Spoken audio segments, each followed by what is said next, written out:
Welcome to the Deep Dive, where we take that overwhelming stack of information you've collected, all the research, the articles, the insider tips, and we distill it into pure, actionable knowledge. Today, we are pulling back the curtain on a world that's, well, it's often misunderstood, fashion design. Yeah, completely. When most people think about it, they picture, runway lights, abstract art. But the real story is, I think, far more compelling. It's a rigorous craft. It's built on clarity, technical practice, and just intense, measurable detail. It really is. It's the difference between sketching a dream and actually constructing a wearable reality. We're trying to move beyond that perceived glamour. To the discipline process. Exactly. The goal of fashion design is still that powerful mix, creativity, usefulness, cultural influence. It shapes who we are. But the day-to-day professional truth, that's grounded in execution. Okay, so what does that look like? It's constantly looking at trends, developing materials, making these really precise prototypes, and then refining them again and again until they're absolutely ready for production. So our mission today is to give you that structured understanding. We're going to unpack the essential skills needed to bridge that gap between the idea and the actual garment. We'll look at the professional's 8-step blueprint for a collection and the critical habits designers use to turn those loose ideas into clothes people can buy and wear. Yeah, that people can actually live in. Okay, let's unpack this. Where do we start? The fundamental toolkit. I think we have to. If you want to translate a beautiful concept into something functional, something someone can put on their body, you need 3 core competencies. They have to work together. It's not just one artistic impulse. Yeah, the first is the obvious one, I assume. Right. First, of course, is creativity. That's the spark. The ability to generate new ideas and, the insight to predict or even define trends. That makes perfect sense. Yeah. But the sources we looked at really highlight that creativity alone. It often sinks new designers. What's that second crucial skill they neglect? It's the knowledge of technology, or, technical skill. This is the understanding of construction. How to actually build the thing. Exactly. It's knowing how to build clothes. Not just what you want them to look like, but how the seams must connect, how a dart placement dictates the fit, and, critically, how to work with different textiles. So many aspiring designers can draw, but if they can't conceptualize the mechanics? Then their ideas stay trapped in the sketchbook. They never become real. So you're saying a brilliant conceptual mind is basically useless if they can't draft a pattern or understand how, say, silk is going to behave versus denim. It completely flips the narrative, doesn't it? It does. And the third skill ties directly into both of those. It's the ability to communicate through pictures. You have to be able to use sketches, technical flats, mood boards, digital drawings. The visual language. It's the universal visual language of the entire supply chain. It's how you communicate these complex concepts that words just can't capture. And before you can speak that language fluently, you have to master the grammar, the foundational knowledge. And that starts with understanding important shapes. Yes, the classics. We're talking about things like the A-line, the sheath dress, the mermaid silhouette, or a ball gown. You have to master balance and proportion within those established forms before you can really, break the rules effectively. And that technical understanding extends directly into material science. You have to know how textiles act. This is not just an aesthetic choice, it's an engineering decision. An engineering decision, I like that. Think about the physics of it. Satin and cotton, they have radically different behaviors. Silk has this fluid drape, but denim has structure and weight. If the textile you choose doesn't match the original idea, the entire concept just collapses when you try to make a prototype. And to bring these ideas to life, designers need specialized gear. On the physical side, beyond pencils and sketchbooks, we heard about tools like croquis templates. Ah, yes. The croquis. Those are the standardized figure outlines that designers use to quickly sketch out ideas, right? Exactly. And for pattern making, you need things like French curves. Okay, what are those? There are these specific, often clear rulers that let you draft the perfect armhole or a neckline curve with incredible precision.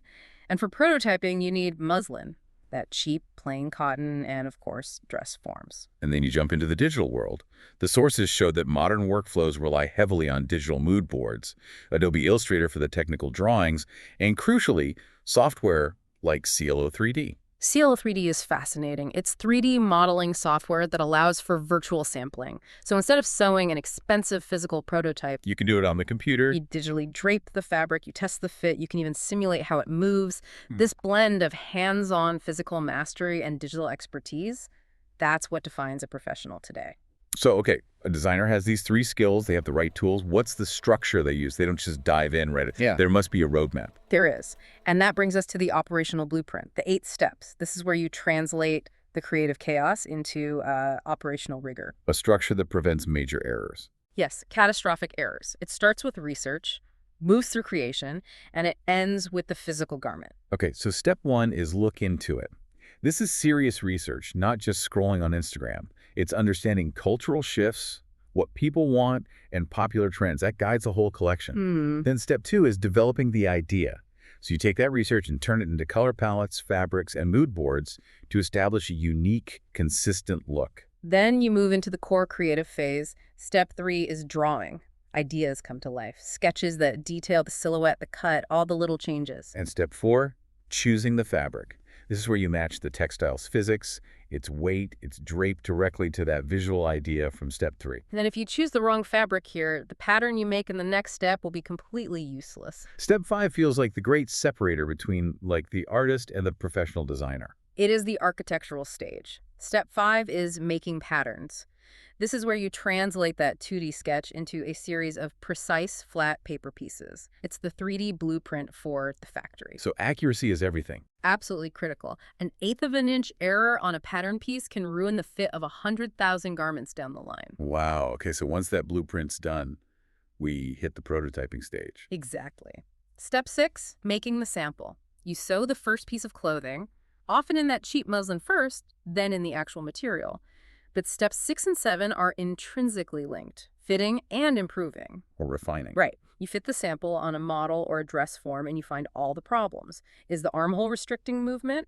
Do the proportions look off? Does that seem pucker? The sources warned that a huge failure point for designers is rushing this stage. Why is that refinement period so critical? Because refinement isn't just about aesthetics. It's about fixing potential manufacturing and wearability errors before you commit to mass production. So it's a money issue, really. It is. Skipping step 7 might save you a few days now, but you could bankrupt the whole line later with fit issues, returns, and just unusable stock. Only once that sample is perfect does step 8, making, factory production, begin. So once a designer masters that disciplined blueprint, how do they move from just executing a process to developing a recognizable signature, a style? That seems to be what separates the great from the good.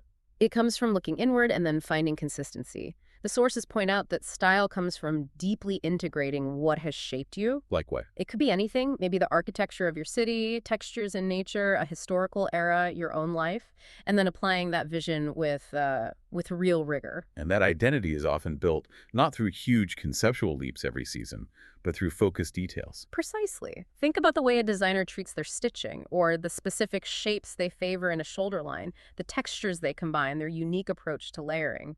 Consistency is key.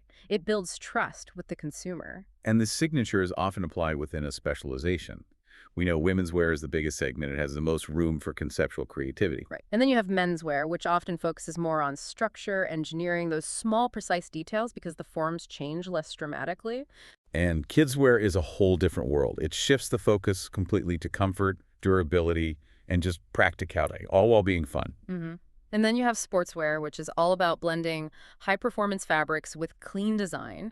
And at the very top, of course, is couture, the highest level of craftsmanship, hand-sewn details, custom fits, exclusive materials. But stepping back, the academic context, referencing works like critical fashion practice, shows that modern designers are using fashion to make statements about society, identity, culture. They're not just selling clothes. No, they're selling a worldview.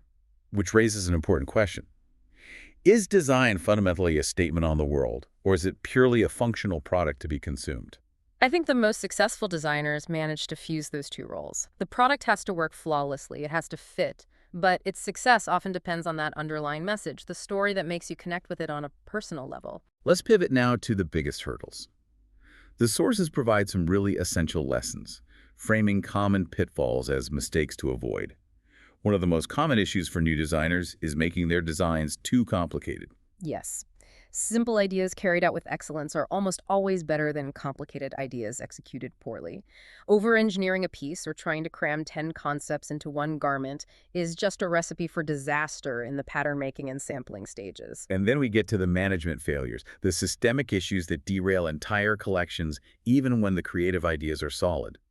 The sources identify 6 things that often go wrong.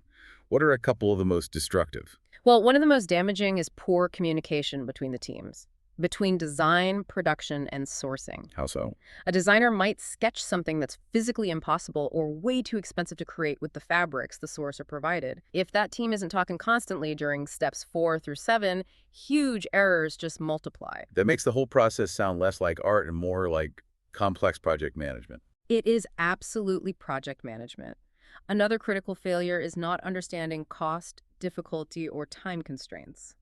A designer might create this beautiful, detailed piece, but not realize it requires 80 hours of hand sewing. Making it completely unviable for the market they're targeting. Exactly. The failure there isn't creative, it's not paying attention to the hard limits of the business. Which speaks volumes about the need for good habits. The sources frame the solution as 13 tips or habits for better design management. These are actionable for anyone in the creative field. And they're powerful because they're simple. One key habit is using quick mock-ups, even rough paper versions, to test ideas right away instead of waiting weeks for a formal sample. And my personal favorite insight was the need to edit your work.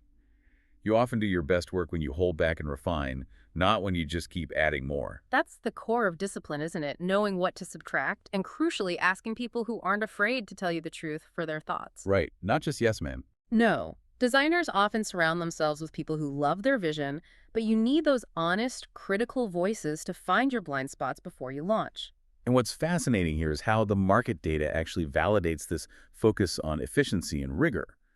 The info says that consumers under 35 buy fewer items, but when they do buy, they spend more on things that feel personal, are durable, and are made in an eco-friendly way. Exactly. So focus and efficiency are way more important than sheer volume. You have to run the design process with purpose. You have to ensure every piece meets high standards of durability and relevance. Clarity wins. If we connect this to the bigger picture, the future of fashion design is being profoundly reshaped by technology and consciousness. Sustainability isn't just a marketing trend anymore. It's becoming a fundamental limit on the design process itself. It has to be. We can expect huge growth in textiles made from innovative plants, recycled fibers, engineered blends. Designers must integrate sustainability from step 1.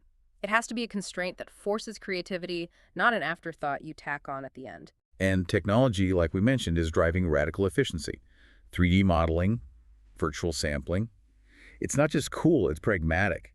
It speeds up the timeline and can cut production waste by up to a third. We are seeing future workflows starting entirely with digital tools, including AI-assisted pattern making. This changes the entire definition of the craft. Designers in 2025 face a complex challenge. People expect personality, honesty, faster cycles, and clothes that don't harm the planet. That rigorous management blueprint we talked about is now a side-by-side necessity with artistic vision. Absolutely. I think we should end with 2 quotes that really sum up the philosophy here. Alexander McQueen once said, "Fashion should be a way to escape, not a way to be locked up. It's about freedom." And Marc Jacobs noted the critical role of the consumer. Clothes don't mean anything until someone wears them. The vision is powerful, but the execution is what makes it real. So we've covered the complexity of fashion design today. It really requires this powerful synergy of artistic vision and rigorous technical management. We walked through the professional's blueprint, the specialized tools, from those initial sketch templates all the way to the power of CLO 3D and the specific habits that lead to success. And here's a final provocative thought for you to consider.